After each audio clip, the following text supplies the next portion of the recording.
सस्तो र राम्रो किचन कसरी बनाउने आज कुरा गरौँ है त। सुरुमा तपाईले किचनको डिजाइनलाई सादा र सिम्पल राख्नुहोस्। किचन बनाउँदा तपाईले डिजाइनमा जति कम्प्लेक्सिटी एड गर्नुहुन्छ त्यति नै तपाईको कस्ट बढी लाग्छ।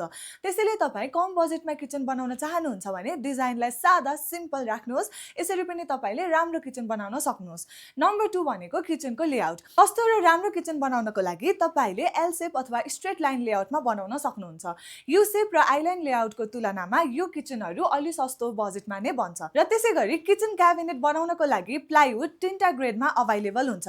ग्रेड ए, ग्रेड बी र ग्रेड सी। यो मध्ये तपाईले ग्रेड बी को प्लाइवुड प्रयोग गरेर किचन बनाउँदा क्वालिटीमा पनि कम्प्रोमाइज हुँदैन र तपाईले सस्तो बजेटमा नै किचन बनाउन सक्नुहुन्छ। त्यसैगरी अर्को छ काउन्टर टप। तपाईले किचनको काउन्टर टपमा क्वार्ट्ज अथवा ग्रेनाइट प्रयोग गर्न सक्नुहुन्छ।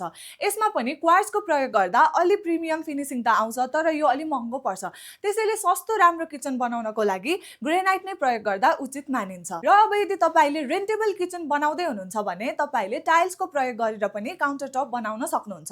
तर किचनको लागि टाइल्स हान्दा चाहिँ अलि केयरफुल नै हुनुपर्छ। तपाई पनि आफ्नो घरमा मोडुलर किचन बनाउँदै हुनुहुन्छ भने यो सस्तो र राम्रो किचन बनाउने टिप्स फलो गर्नु होला र तपाईलाई पनि यस्तै अरु टिप्स थाहा छ भने कमेन्टमा लेख्नु होला। र आफ्नो घरमा सस्तो सँगसँगै राम्रो पनि फंक्सनल पनि किचन बनाउने इच्छा छ भने तपाईले हामीलाई कन्ट्याक्ट गर्न सक्नुहुन्छ। कन्ट्याक्टको लागि स्क्रिनमा देखाइएको नम्बरमा सम्पर्क गर्नु होला।